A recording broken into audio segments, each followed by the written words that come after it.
Hello YouTube, we're on the Real Programming channel. I'm its host, my name is Andrei, I greet you, welcome.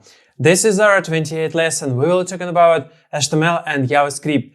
And the topic we will talk about how get current position works in JavaScript API Geolocation. Okay, let's talk about this. How it all fits together.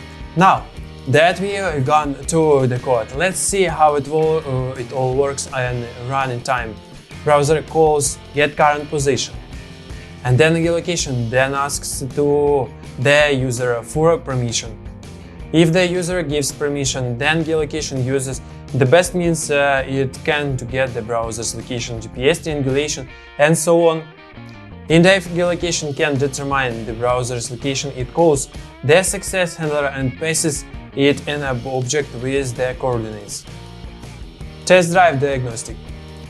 When it comes to geolocation, not every test drive is going to be successful, and even if your first test was successful, down the road something is going to go wrong. To help, we've created a little diagnostic test for you that you can add right into your code.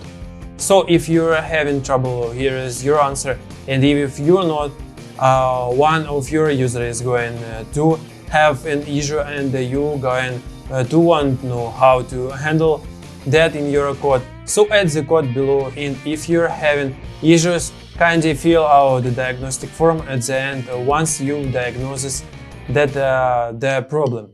To create a diagnostic test, we're going to add an error handler to the get current position method calls.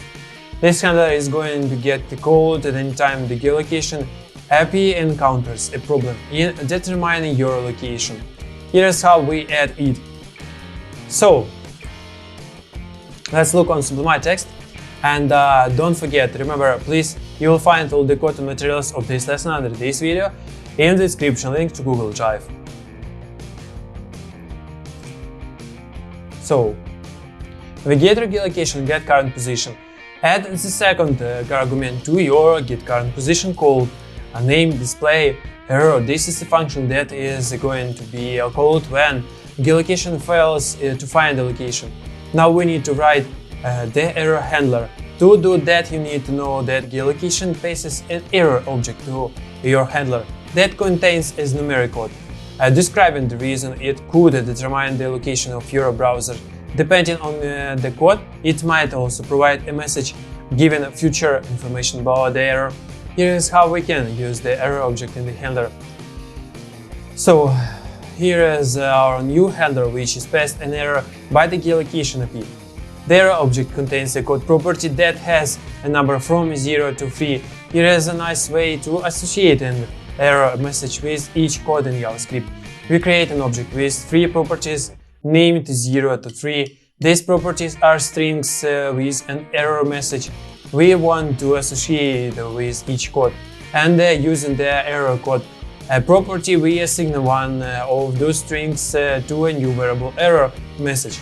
In the case of errors 0 and 2, there is sometimes additional information in the error message property, so we add that to your error message string, and then we add the message to the page to let the user know. Before we run the test, let's take a closer look at the types of errors we can get.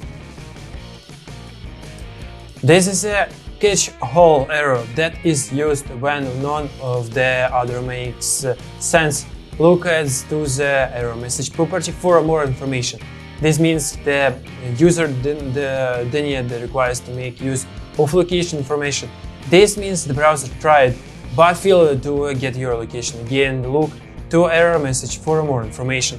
Finally, geolocation has an internal timeout setting, which is if exceeded before a location is determined, causes this error.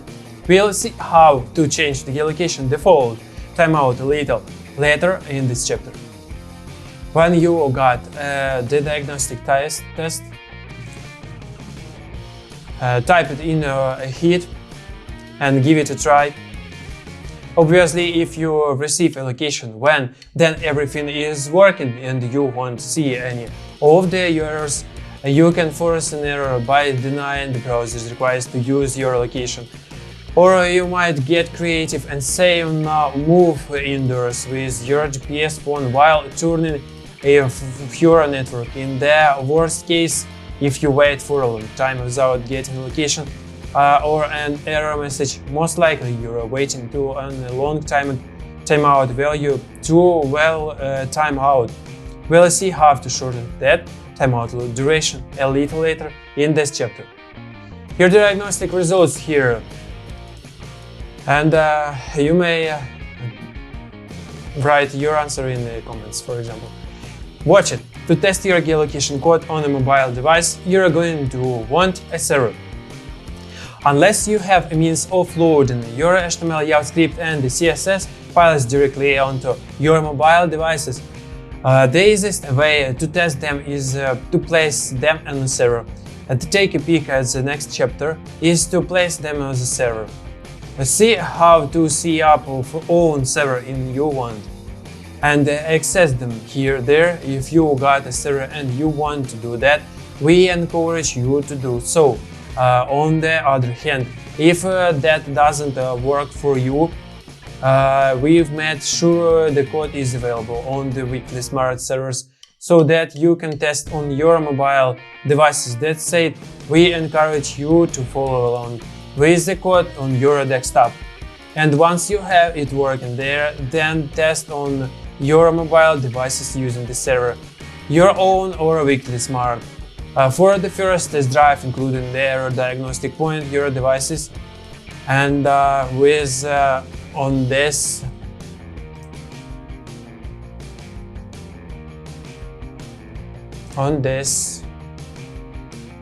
address. So there are no dumb questions. Latitude and longitude returned by the app for my location aren't quite right. Why is that? There are a variety of ways that your devices and the location server provider calculate your position, and some are more accurate than others. GPS is often the most accurate. We're going to look at a way to determine the accuracy estimate that the location service gives back as part of the position object, so you can see how accurate to expect the location data to be. Revealing our secret location. So, now that you got the basic out of the way, let's do something more interesting with location. How about we see how far you are from our secret writing location. At WickedlySmart HQ, to do that, we need the HQ coordinate, and we need to know how to calculate distance between two coordinates first. Let's add another div to use in the HTML. WickedlySmart headquarters is 47.62.48.5 and minus 122.52.0.99. Let's look on Sublime Text. So, add this new div to your HTML. Exercise next. Some ready-baked code computing distance. Ever wanted to know how to compute the distance between 2 points and on a sphere? Okay, you will find the material, the details fascinating, but there is little outside the scope of this chapter. So we're going to give you some ready-baked code that does just that. To compute the distance between two coordinates, most everyone uses the Haver sign equation. You will find it complemented below. Feel free to use it anywhere you need to know the distance between two coordinates. This function takes two coordinates, the start coordinate and the distance, the destination coordinate, and returns the distance in kilometer between them.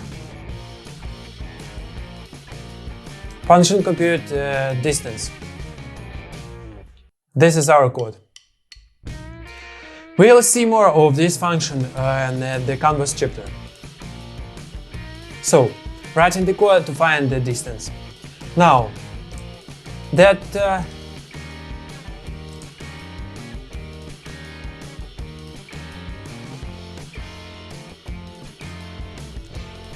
this is our code. Oh, sorry, this is topic. Got function compute the distance between two coordinates. Let's define our that is outers between here is the WickedlySmart HQ. Go ahead and type this into.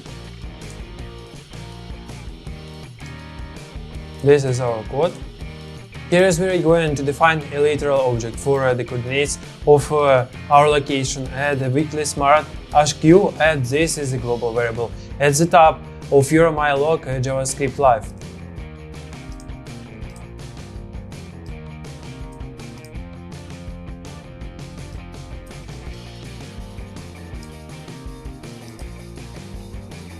So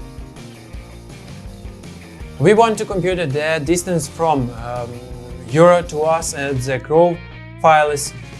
And now let's write the code. All we need to do is pass the coordinates of your location and our location to the compute distance function. Also passing the coordinates of your position and also your coordinates to compute distance. And then we take the result and update the contents of the distance div. Location enabled test drive. Now let's give the new code test drive. Go ahead and finish it. The code to mylog JavaScript and then reload mylog.html in your browser. You should see your location and also your distance from us. Your location and the distance will obviously be different depending on where you are in the world. So try online on this address. So next topic, mapping your position. How to add a map to your page. We will talk about this in the next lesson. And here is our 28th lesson about HTML and JavaScript is over. Thanks for watching. Subscribe to my channel, please put likes, share with friends, comment, eat bananas, chocolate and nuts, drink more water for the brain, do exercise every evening and meditate. Don't forget. That's all. Thank you. Bye.